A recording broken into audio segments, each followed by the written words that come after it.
So, if I asked you whether you'd be willing to take LSD or magic mushrooms in the name of expanding your consciousness, I'm guessing most people would probably say no. What if I asked you whether you'd be willing to do it once in the name of being exceptional at your job, of being way more creative, of having an edge in your professional life? I'm guessing a couple of people would raise their eyebrows. Now, what if I asked you if you'd be willing to do it because you were suffering from years of treatment resistant depression, pervasive sustained anxiety, PTSD? Well, that kind of changes the equation a little bit for most people. And that is the conversation that we're having with today's guest, Michael Pollan. Michael, you probably recognize his name. He is the author of, I believe, 7 massive New York Times bestselling books, including Food Rules, The Omnivore's Dilemma, Cooked, and a bunch of others. He has a new book out called How to Change Your Mind, which is a pretty fascinating deep dive into the world of psychedelic molecules, these things that I was just talking about. And we're not talking about just mystical experiences and expanding consciousness.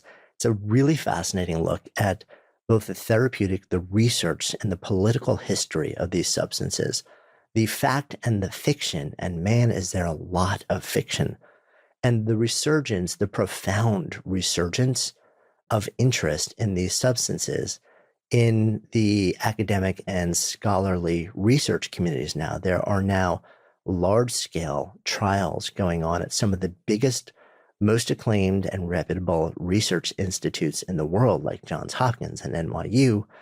And some of the outcomes, the early outcomes, are pretty astonishing.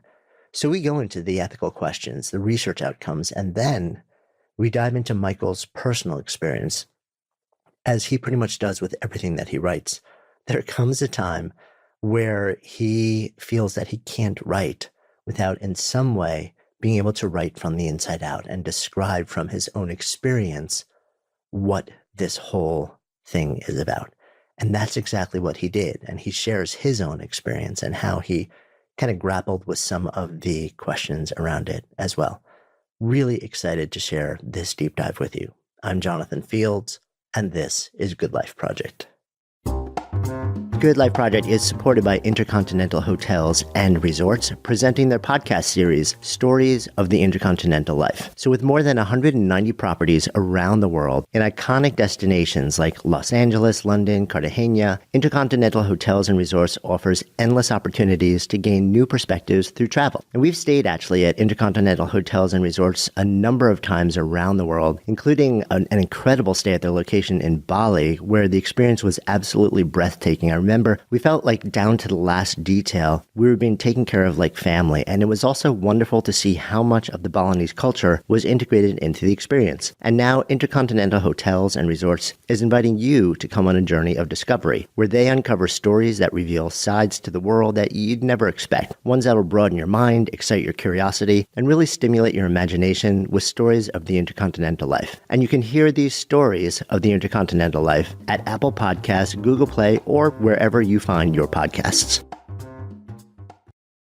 You know, it's always good to be back in touch with East Coast values and attitudes, especially when you've written a book on psychedelics. I mean, things seem normal in California that seem exotic here. And this was true with food also. When I started writing about food, I remember that first book tour for Omnivore's Dilemma and going into these spaces, these bookstores in Portland or Seattle, and I knew something was happening. There was a movement forming. It was this political energy that you could feel in the room. It wasn't about a writer. There was an issue here. And I got to New York, and it was a kind of sedate event with Ruth Reichel at the 92nd Street Y, and it was a kind of a foodie event. One was politics and one was foodieism. And of course, the food movement moved from west to east eventually, and New York, got with it. But some things do happen first out there, and food politics, I think, was a good example. And we'll see about psychedelics. I mean, if the reception is different on the East Coast than it is on the West Coast, ask me in a couple of weeks. Right. I mean, it will be really interesting, right? Because it seems like a lot of the recent resurgence in sort of popular interest is coming from West Coast to East, but a lot of the research is coming from East Coast to West. Good point. It's NYU and Hopkins. and England. So it's that Atlantic axis where the research is going on. But I think the underground, that is very much a West Coast phenomenon. The money is coming from the West Coast. The research is being largely funded by the tech community in the Bay Area. Why?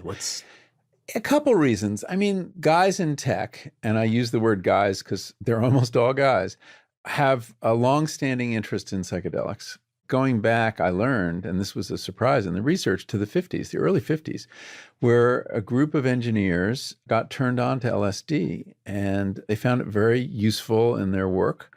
They found it was helpful in designing chips, the first chips, which, if you think about it, designing a computer chip without a computer is really hard. You have to hold in your head this very complex three-dimensional structure. So there, long before Steve Jobs, there was this tradition of using psychedelics to help you solve engineering problems. And an engineer explained why. I asked him, why would this be a big deal with engineers? And he said that as engineers, unlike scientists, it's hard to simplify a problem. You have an irreducible complexity, a great many variables, with the result that you're looking for pattern to solve problems. And one of the things you see on psychedelics is pattern. So that may be it. It's also about Burning Man. A lot of these people get turned on at Burning Man and they have this utopian experience and they want to share it with the world. So a lot of these people are funding the research. And I think the underground, I mean, there's no census of the underground, but I would guess it's more active on the West Coast than the East Coast.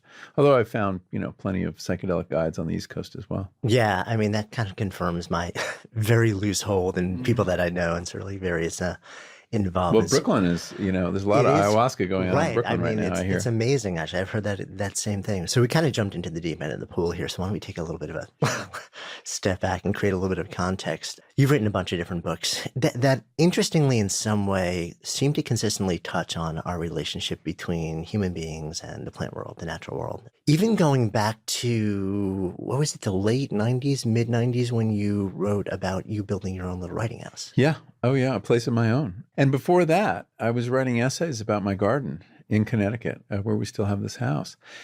My subject as a writer, as I've always thought about it, is the human engagement with nature. And in general, when Americans think about the relationship to nature, they go to the wilderness. They go to the woods or the desert or the ocean. And it's a kind of nature you spectate more than you participate in. As a gardener, and I really began as a very serious gardener. Not that I'm a very good gardener, but I liked doing it a lot and gave a lot of thought to it. Here was a space where just watching nature in the passive mode of a Henry Thoreau or a Emerson gets you into trouble. There are critters. There are diseases. There is fertility issues with the soil. And you have to really take an active role, and you have to be willing to kind of engage in a very complicated environment. Like, are you within your rights to shoot a woodchuck? These kind of questions. And I in fact did get into a long war with a woodchuck that kind of became my horticultural Vietnam. And that's what really sensitized me to the fact that there are really rich issues going on in a garden, in a farm. And maybe as nature writers, and I did think of myself as a nature writer, that's where we should be looking instead of these wild places that people go, tops of mountains and things like that. So I started exploring at home what I could learn about nature and other species. And that really has continued to be a concern of mine. And when I got into food, it was because it grew out of the garden writing and also this recognition that the most powerful way that we shape nature is through our eating choices. If you think about it, what we eat determines to a large extent the composition of species on the planet. The reason there are 150 million head of cattle and only 25 or 50,000 wolves is because we like to eat cattle, and wolves also, we compete with them for cattle.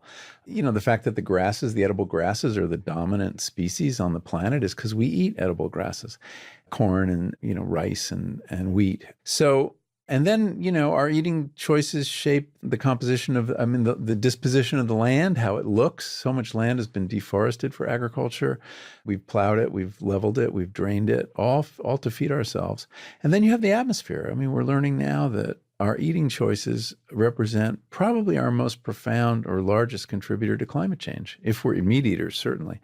So if you care about nature and you want to deal with the environmental crisis, you have to look at the food system really hard. And that's what I've been doing for the last several books.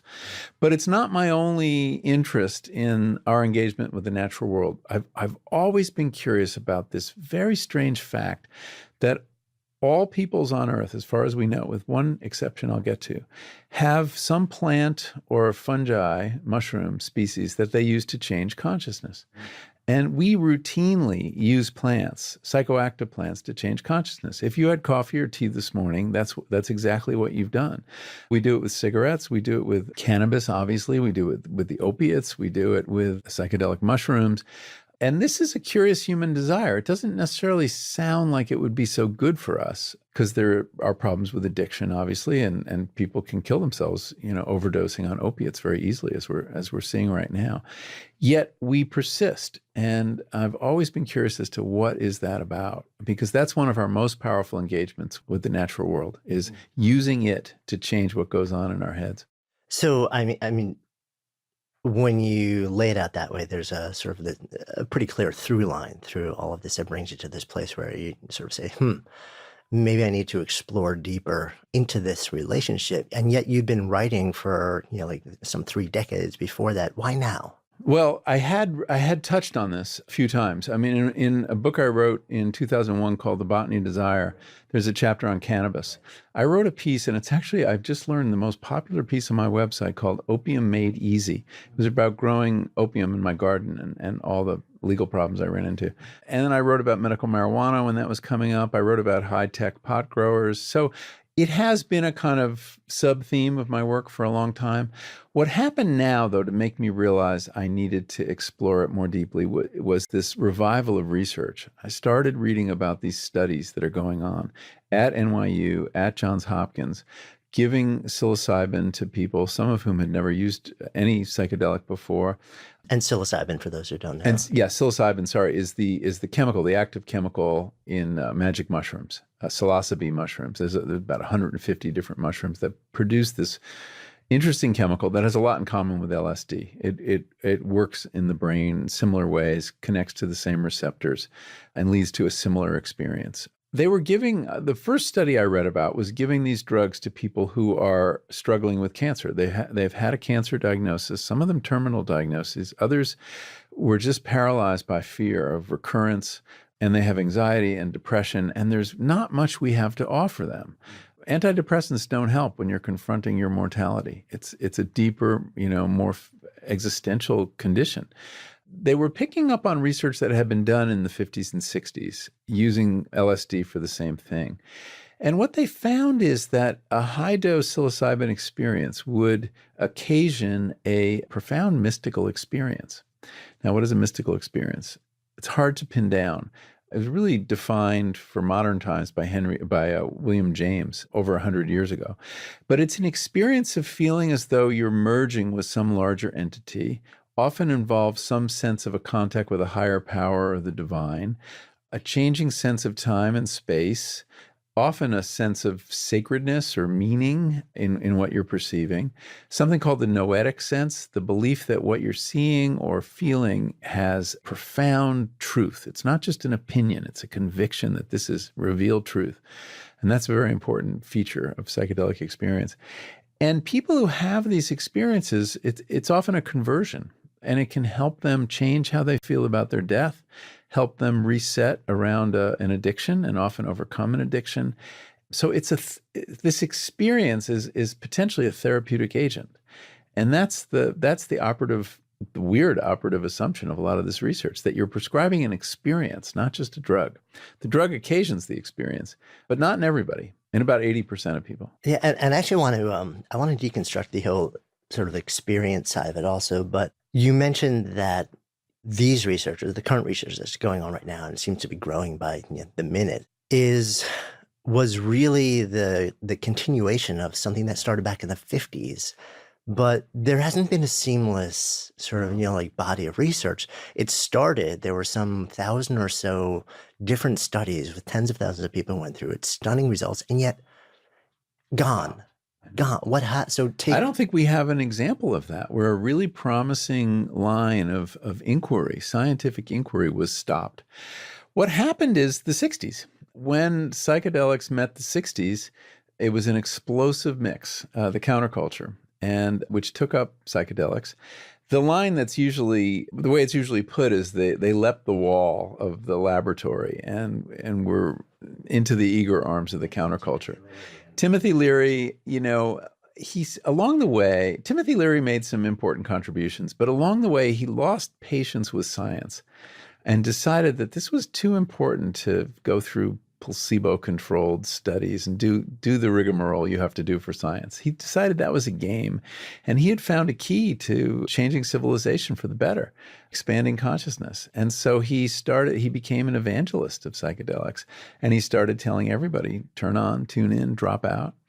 And this was very destabilizing to the culture. I mean, psychedelics did help shape the counterculture. I think we would have had one even if there weren't psychedelics. I think the war probably would have seen to it that you'd have this incredible split in society.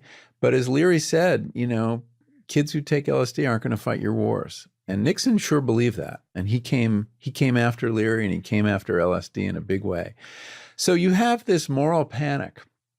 And around 1965, what had been the best press any drug has gotten since Prozac suddenly turns. You had incredible media support for psychedelics up to that point.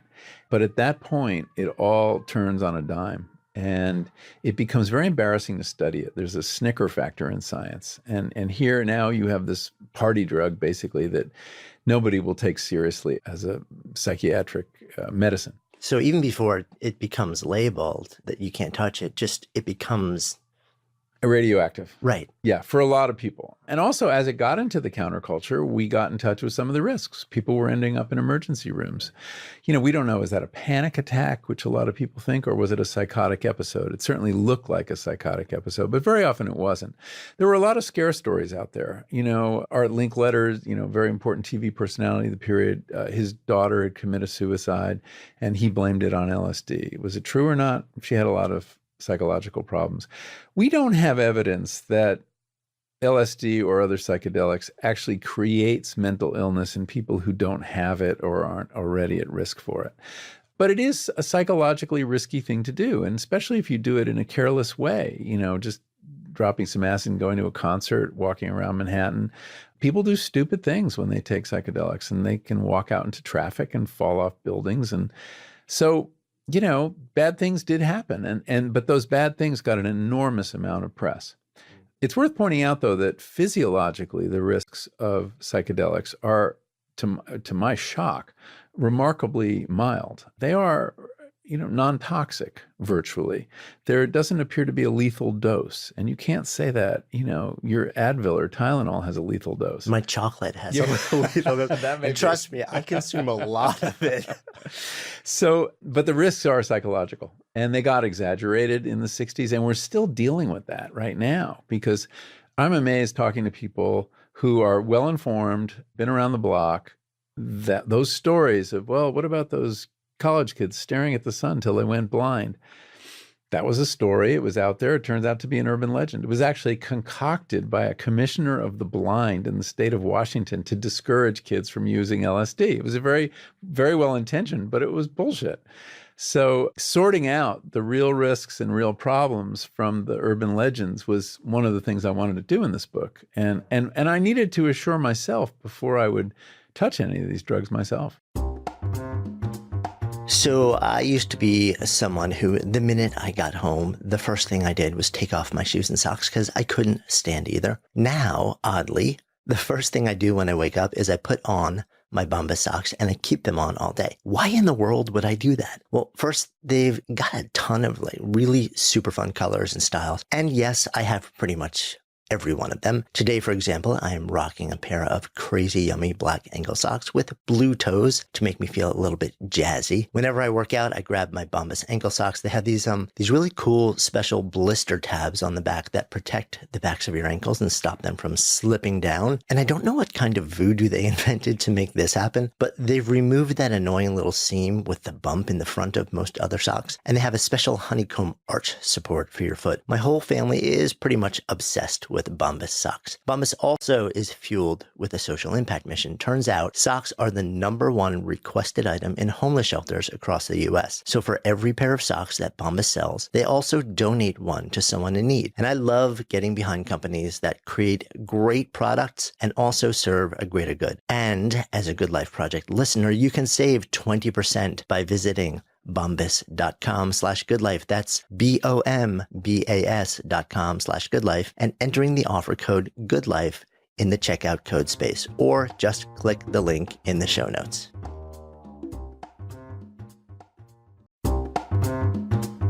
So one thing we've learned about our listeners, you are awesome human beings.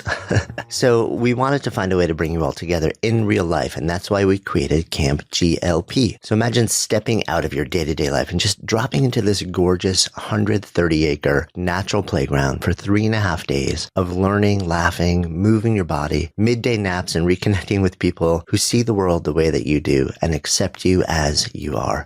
No facade, no posturing, just plain you. And then imagine learning from a lineup of inspiring teachers and leaders, from awakened careers to art to entrepreneurship to writing, meditation, everything in between. It's really a beautiful, accelerated personal and professional growth experience. And it's also one of those really rare opportunities to create the type of friendships and stories you thought you probably left behind decades ago. And it's all happening at the end of August, just 90 minutes from New York City. And right now you can lock in your spot and get $100 off the full registration fee. Learn more and grab your $100 discount at goodlifeproject.com/camp, or just click the link in the show notes.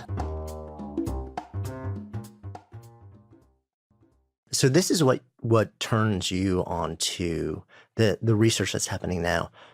What turned the first wave of modern day researchers onto the fact that this is something we should revisit? Because this was, like you said, it was, well, one, it becomes Schedule 1, so it's brutally hard to even attempt to do any research around, but also politically and culturally and in the legit scholarship world, it's also untouchable. So how does somebody in the research world decide, I'm going to stake my name, my lab, on revisiting this? Well, in fact, a lot of people, younger psychiatrists, didn't even know about this work. Steve Ross, who's a psychiatrist at Bellevue, who's working with these substances now, he's in his 40s, I guess.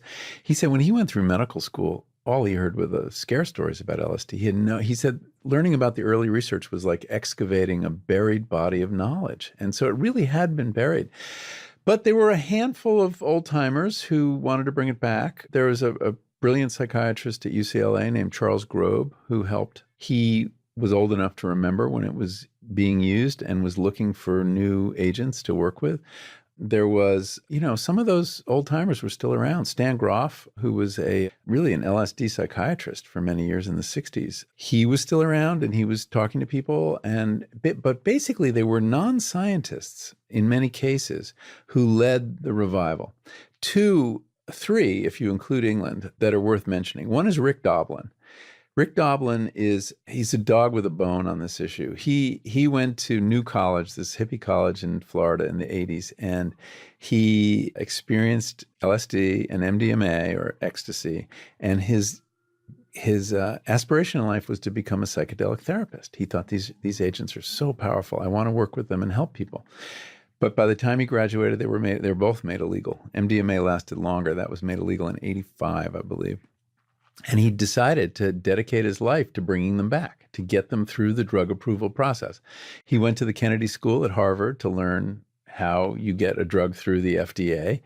And basically all the researchers are following a game plan that he wrote. He's still at it. He formed an organization called the Multidisciplinary Association of Psychedelic Studies, based in Santa Cruz, although he lives in Belmont, Mass. And he's been knocking his head against the same wall since 1985. And finally, it is starting to pay results. So that's one guy. Again, not a scientist, an activist, you could say, a man with a conviction. Another is an English woman named Amanda Fielding, who is English royalty or noble. And she has been convinced since the 60s that LSD has an enormous role to play in human betterment and creativity. And she believes drug policy is, just completely ill thought through on these issues. So she has been funding research in England. That's been really important, and organizing it. So she's the kind of Rick Doblin of England. And then there's one other person who's much less famous than either Amanda or Rick, and that is Bob Jesse, who's an important character in my story. And he is a tech guy who has an engineer who has a psychedelic experience, or a series of them, in his youth that are transformative. And he realizes that this is a spiritual experience that should be available to more people. He's not as interested in the medical side of it. He's really interested in the spiritual side of it. And he is a very methodical person who left Oracle with some money and founded something, and you can go check it out online, called the Council on Spiritual Practice, to make this kind of experience available to more people. And he, in this very deliberate way, brought together people who could help drive the research forward. And he ends up recruiting scientists to study psychedelics, most notably Roland Griffith and Bill Richards, who's the clinical director at Hopkins. Now some of the leaders out there. Yeah. And so Bob was he was the kind of man behind the throne. He was the wizard who was pulling a lot of these strings, and he's still very involved. So it's these three visionaries, none of them are scientists, all amateurs, you could say, all very interested in what psychedelics has to offer the individual and the society, who really make it happen. Yeah. It's so interesting too, because it seems there are dual motivations that I'm sure overlap in many ways, but also it seems like there are proponents that are driven largely by the pursuit of mystical experience and expanded consciousness. And then there are those who are driven by, we have some really, like very hard DSM based, anxiety, depression, and, how do we struggle? Like you said in some of the early research, people who are like facing their mortality through life-ending diagnosis of illness. And you have this category of substances that seem to have powerful effects on both things, and people pushing forward the research and the availability of both, but for very different reasons, and with a wink and nod to the other one, because they know that they'll play well together in sort of the acceptance. Yes, and exactly right. It's well put. It's the same thing, though, in a way. It's a different group of people may benefit. But those who are looking at the spiritual implications, the fact is what appears to be the therapeutic agent is a spiritual experience. So they're not exactly different approaches. They both flow from the recognition that people on a high dose of these drugs have a mystical experience. Now, the English use a slightly different vocabulary. They're less comfortable with the religiosity of that term. We Americans are more comfortable with religion, I think, especially than the Brits. West Coast. Yeah. But they say we don't hear about a lot of spiritual experience. We hear about ego dissolution, which is a more psychodynamic term for, I believe, the same thing. I think when you have an experience of your ego dissolving, in other words, your sense of self vanishing or getting muffled, that feels mystical to a certain head, because without the barrier of your ego, which is essentially defending you from information coming in and from emotion flowing up from your unconscious, you begin to merge with other things, with other people, with the universe, with concepts like love. And so your walls come down, your defenses come down, and that can feel ecstatic. It can be terrifying too, but it can feel ecstatic. It can feel like time is changing, which happens in the mystical experience. It's getting very elastic. And it can give you, I think, that noetic sense I mentioned earlier, that sense of conviction, because without a sense of your subjectivity, everything's objective. So in other words, if you no longer believe you're looking at something from Michael Pollan's perspective, it just is. And it's got to be true. It's concrete.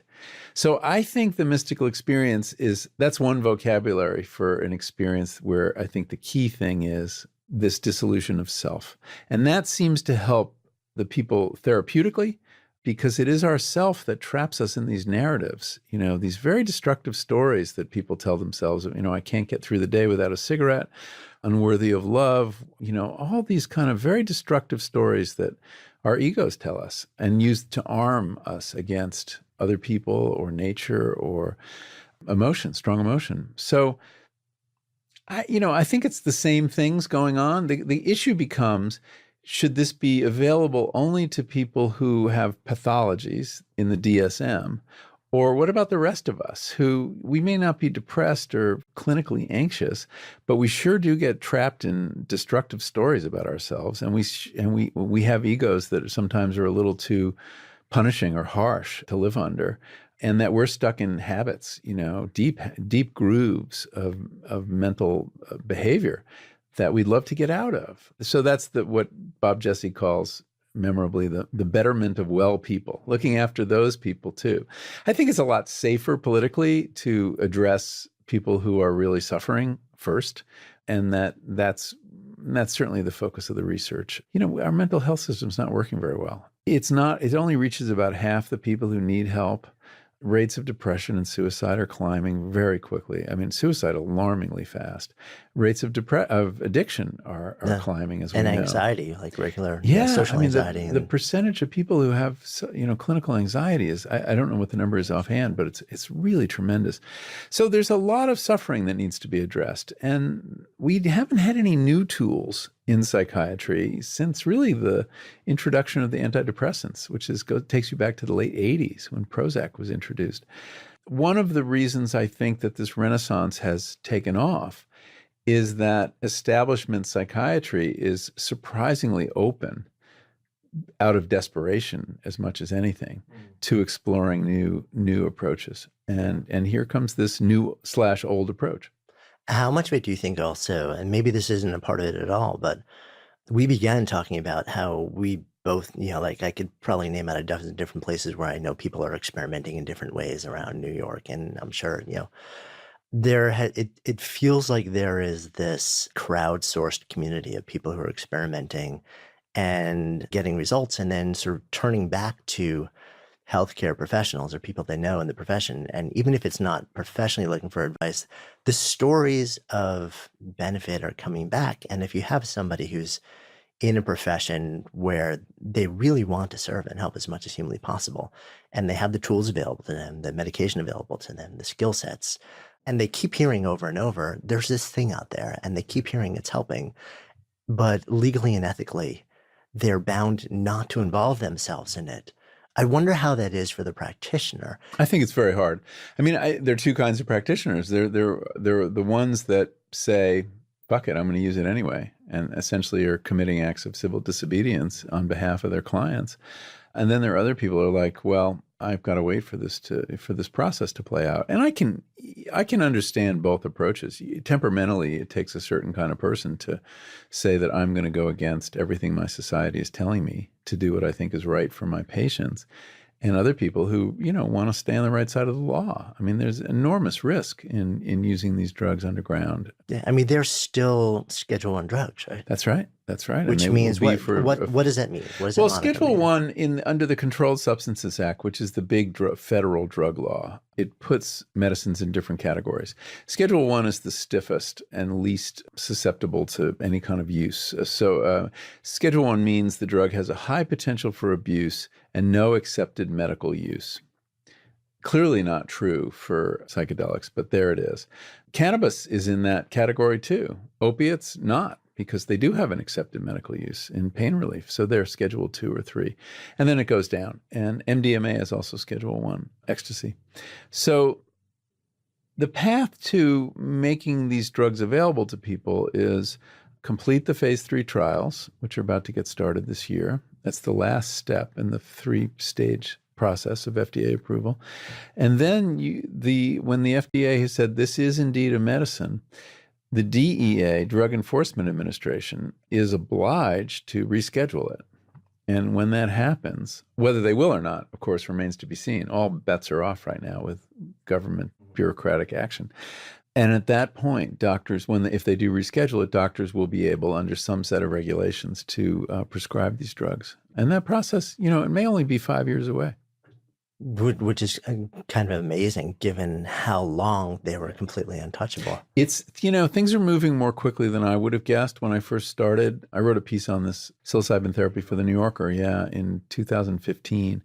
And if you had asked me then how long is this going to take, I would have said 15 or 20 years. And now I would guess 5, just because the establishment in psychiatry has been more open than I would have expected, and because the FDA too has been more open. What's that? Why? I think it goes back to this idea that we don't have a lot in the toolkit, and there are very few new, they're called CNS drugs, central nervous system drugs, in the pipeline being developed by Big Pharma. Big Pharma, for some reason, is just not interested in psychiatric medicine right now. But that kind of circles back to what we were talking about earlier also, where it's not just, here's a bottle, take the pill.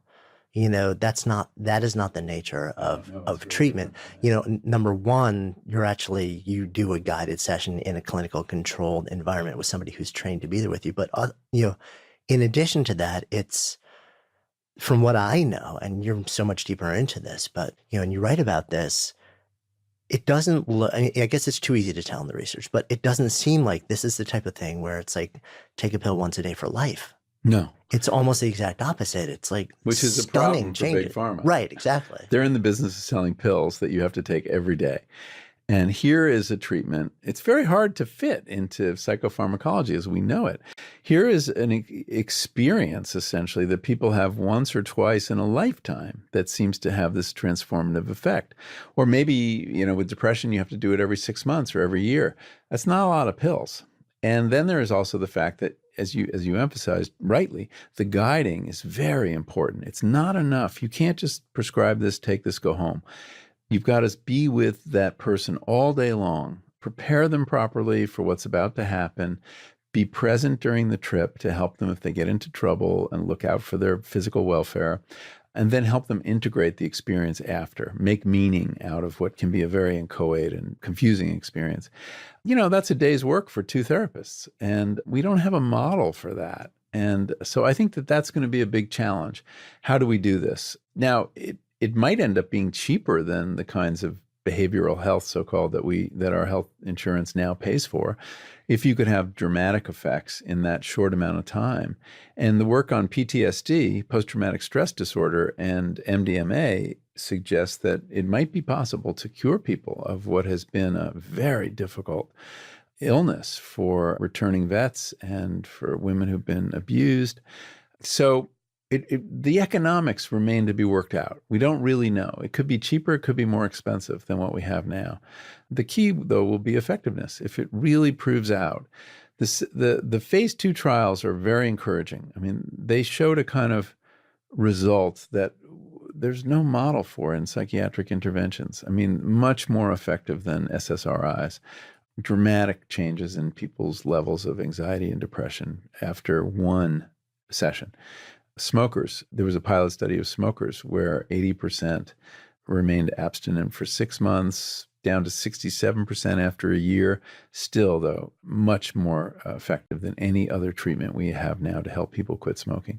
So these are big results. If they can be sustained once you scale up and you're doing your phase 3 trials, then we'll really have something important, an important new tool. But we haven't gotten there. It's important to keep in mind we haven't gotten there quite yet. And I guess one of the things that's interesting about this also is you can't do the trials on this category of molecules the same way you would really do it with anything else that goes through an FDA process, because it sounds like it's basically impossible to do a double-blind study with this. Because you've got the therapist is a part of the entire therapeutic experience. And even if they didn't know, is it the red pill or the blue pill? Pretty soon into that session, they're going to know. Yeah, it's very hard to blind this. Roland Griffiths, who's one of the pioneering researchers on this, works really hard on this blinding problem. And he's come up with some creative solutions. But yeah, it's very tough. In general, the therapist can tell. The therapist plays a role. What the therapist says, these drugs, as Timothy Leary famously said, are strongly influenced by set and setting. Your mindset and the physical setting that you're in. So there are a lot of variables that aren't just the pill. And that's confounding for modern science, which really is about reducing things to a single variable. You cannot do that here.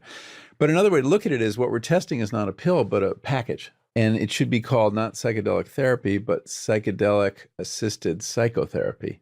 And that's really what we're testing.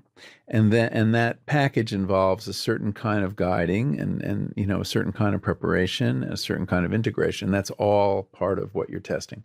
And I think that's a healthier way to look at it, because to reduce it to the idea it is these pills is to really overlook that it is an experience. And the shaping of that experience comes not just from the molecule, but from your guide, from the room you're in, the environment, and your own expectations. There's a weird phenomenon where if your psychedelic therapist is a Jungian, you'll have Jungian imagery, and if it's a Freudian, you'll have Freudian imagery, and down the line. And the fact that the researchers at Hopkins have a kind of spiritual orientation. I mean, Roland got into this because of a spiritual experience of his own, not on drugs, but in meditation, I think has colored the kinds of results they get. Whereas the people in England, don't get this heavy spiritual cast to the reports.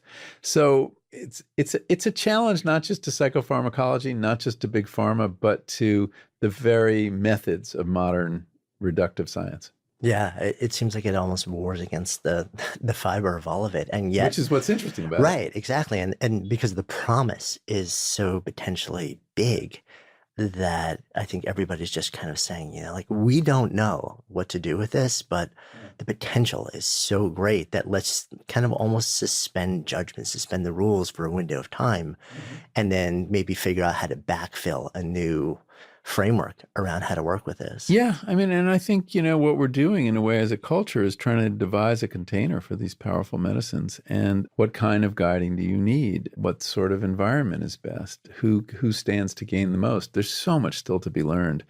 What's exciting, though, is that it's happening and that the money has been raised, because without Big Pharma's investment or the federal government's investment, both of whom haven't touched this stuff, it's fallen to charitable contributions for the most part. And those have been forthcoming. So the researchers have what they need to go forward. And that's very exciting because they're going to bring back some really interesting information.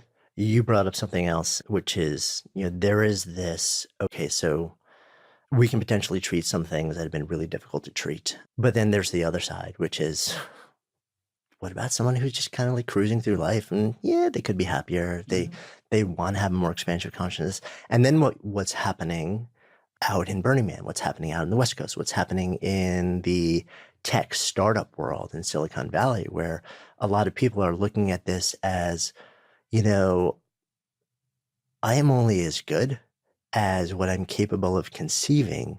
And maybe I can consume something that will give me an edge. Yeah. And where is that in the spectrum of okay?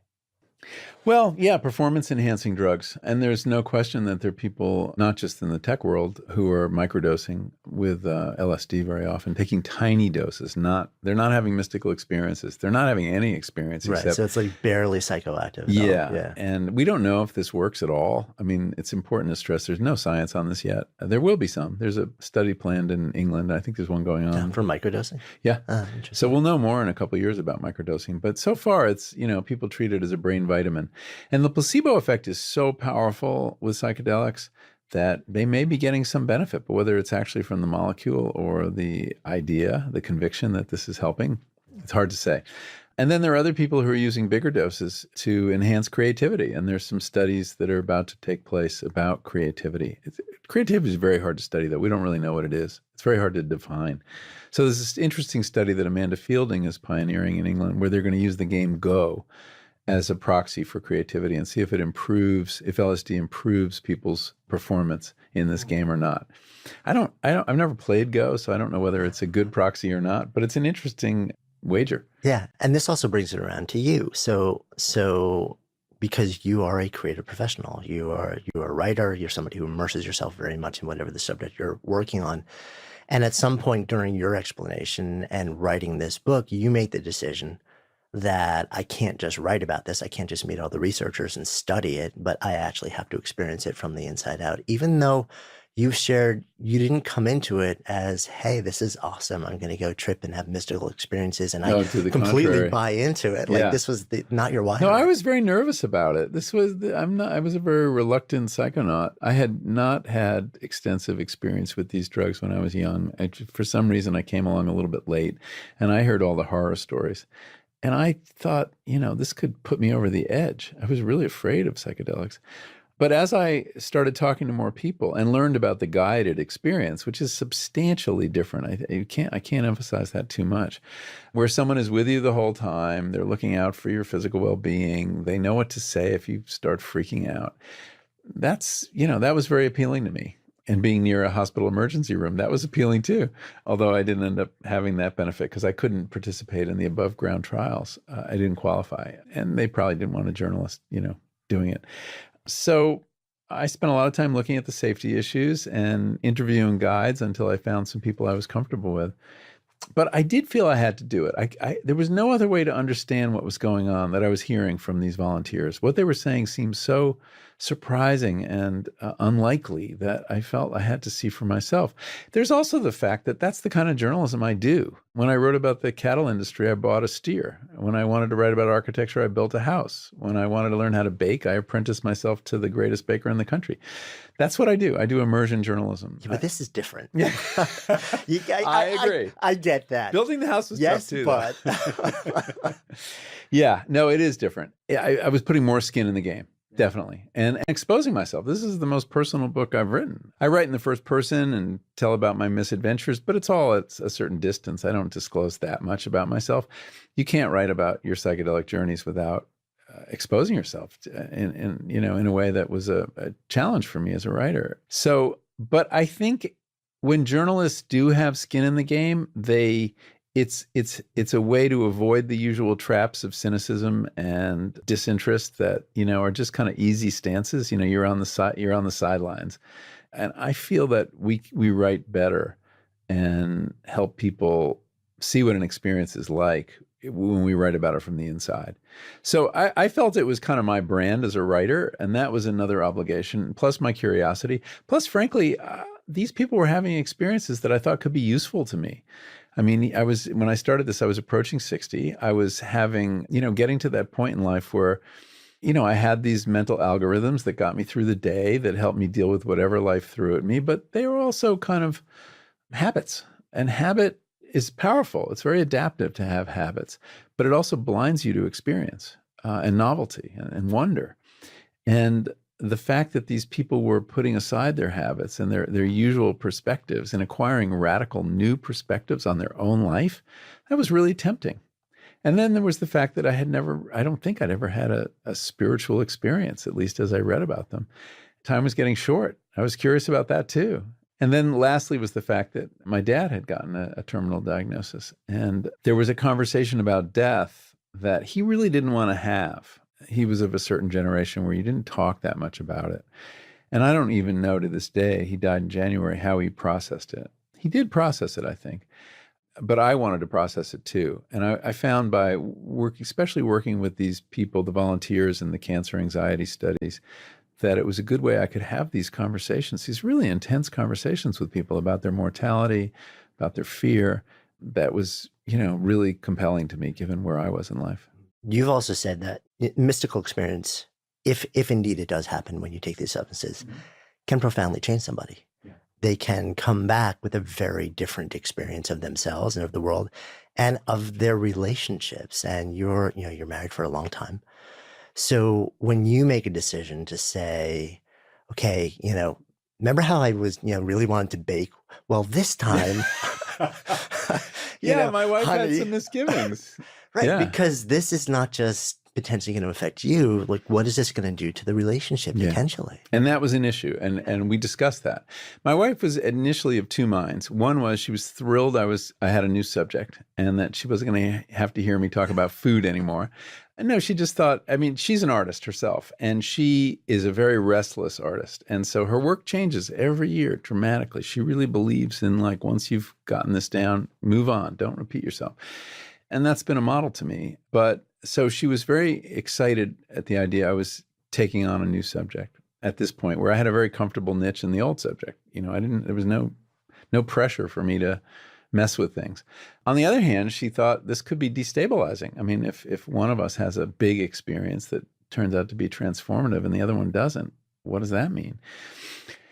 So, she was worried it would change me. I think she didn't. And change you together. And change us together. Yeah. What she didn't account for is the possibility that it might change me for the better and make me a better husband. And I think if you asked her, she would say that. I mean, it's easy for me to say, she's not here. I think that if you asked her, and I've asked her, that I'm more open, I'm more emotionally available, I'm less defensive. I mean, these are not giant shifts. They're subtle shifts, but they're real, and more patient. So it did lead to a certain kind of reset. It wasn't so powerful that it was destabilizing. And indeed, it was all in positive directions. I think openness is a really key term for what psychedelics seem to do to people. And indeed, there's some research suggesting that personality trait, and openness is one of the 5 big personality traits. These are hard to change in adults, by the way. Personality is pretty much fixed in your early 20s. The idea that you could have a statistically meaningful change in one domain, openness, in the course of what is a single experience or 2 experiences is pretty striking. That research hasn't been reproduced, but I think it's definitely worth looking at. So, and my wife participated in the sense that we did have one journey together that I describe in the book, but she also participated in that she really helped me make sense of the experience. She was the first person I told. I'd come home after having one of these big days, and I'd had this, confusing and profound experience that I was trying to sort out, integration, basically. And we would always have a meal that night and sit at the table for hours, and I would tell the whole story. And as we tell narrative, we interpret things. We make judgments as to what's important, what's less important.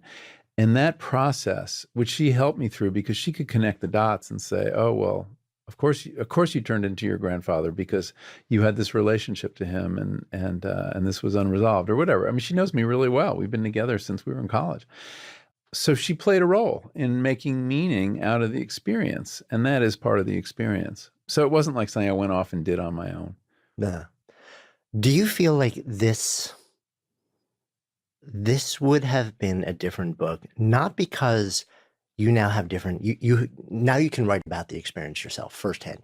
Okay, so we know it would be different because of that.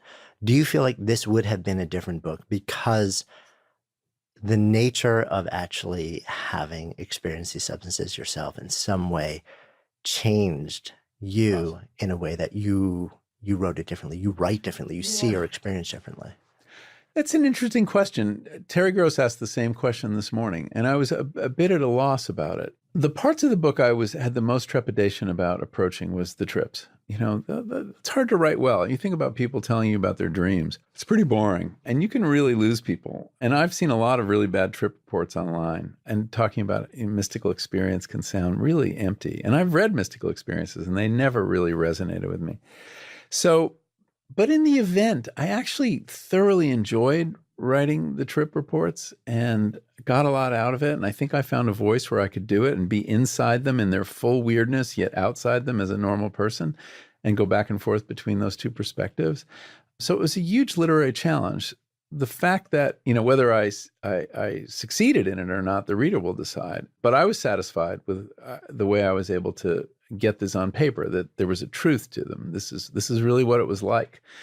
Even when it was ineffable, this is how it was ineffable. And whether the drugs helped me with that, in some sense, maybe they gave me the courage to try and throw myself into it and not care what people thought. Because the first draft, you just have to, it's an act of faith that anyone's going to give a shit about your trip. But it's your defenses that would keep you from trying, right? Fear of failure. And I just jumped into the deep end of the pool. So you'll see for yourself whether it worked out. Yeah. Do you, now reflecting on this, do you feel called to continue to be a psychonaut? I'm not sure. I don't need to do it again. I got a lot out of it. On the other hand, the more time elapses from when I did it to now, the more curious I am to do it. So I mentioned my dad died in January, and I know if I had another experience, it would be a way to communicate with him. And I don't mean in some seance-y way, but that he would be present to me and it would be useful in resolving everything that happened. So I can, if they were legal, and I have to be very careful now because I've confessed to all these, offenses. If it were legal, I could see, I met some people who have a psychedelic experience on their birthday every year. And it's just kind of an annual stock taking. And that struck me as about right. I could see that as something I might want to do. Whether I will or not, I don't know. And I'd feel more comfortable doing it if it were legal. Without doubt, there's more value to be gained from it. There's more to be learned. It's not like you get the whole story and you're done. But I got what I needed for this point in my life and for this project. Yeah. And it's the type of thing where it seems, and you write about this, and there's been plenty sort of shared about this. And maybe this is one of the mythologies around it also, is that it's a gateway drug or that it's addictive. And in fact, it seems that it's almost the exact opposite. Yeah. No, your first reaction, having completed a psychedelic journey, is not to ever do it again. It's very intense. You're exhausted. You're emotionally wrung out. You have all this work to do making sense of it that you can't imagine doing it again. It's the way women talk about childbirth, right? I mean, eventually you get around to it and you forget the painful parts and you proceed. And that something like that, I think, seems to happen with psychedelics. So no, animals given, psychedelics with the old lever don't press it more than once. They don't seek to have the experience again. And so I don't think we have to be too concerned about people getting addicted to psychedelics. Yeah. When you write a book like this and you devote a chunk of years of your life in self-experimentation, it's big. It's a huge commitment. So when you then turn around and then, like you've shared, this is the most personal thing you've written. You've written a lot of personal stuff, but this is the most vulnerable thing I've seen you write. For you to be on the line like that, what do you hope happens by putting this into the world? Well, I hope that it generates support for the research, because I think as a culture, this is a really important project to figure out what these molecules have to teach us and whether they can heal us. That's really important. I hope other people will be more candid too about putting their own experiences out there. Many, many people have had a powerful psychedelic experience at some point in their lives. In many cases, it set them on their course. It changed them in some ways. But there's a stigma against talking about them, partly because they're illegal, partly because it was the 60s thing. And so people have put their psychedelic experience in this box labeled weird psychedelic experience. And they haven't really taken it out either to share it or understand it. And so I'm hoping by trying to talk about psychedelics in a very non-moralistic way, in a very straightforward way, as tools, and how useful are these tools, it will encourage more people to take out their experiences too and figure out what they mean and share them with other people. That would be a good outcome. In fact, I've been working with Medium, the medium.com, the website, to create a space where people could tell their stories. And I think it would be useful, especially the transformative stories. And getting people out of the closet is how you bring about change. Yeah. And as long as people stay closeted out of fear, it's very hard to bring about social change. Yeah. So why don't we come full circle? So the name of this is Good Life Project. So if I offer out the phrase to you, to live a good life, what comes up? Well, I think a good life depends on self-knowledge. I don't think you can have a good life without knowing yourself, or trying at least to know yourself. And these are tools that help you. I mean, I learned things about myself I didn't know before. So self-knowledge and the good life, I think, are, cannot be separated. And this is one tool. There are other tools. Meditation can get you there too. Travel can get some people there. There's lots of ways to achieve self-knowledge, but in all cases, it means throwing over our habitual ways of perceiving things and finding ourselves at a vantage where we can see ourselves freshly, renovate our psychic lives by standing back. Thank you. Thank you very much. Hey, if you're still listening, thank you. I love that you've enjoyed this episode so much that you're still here.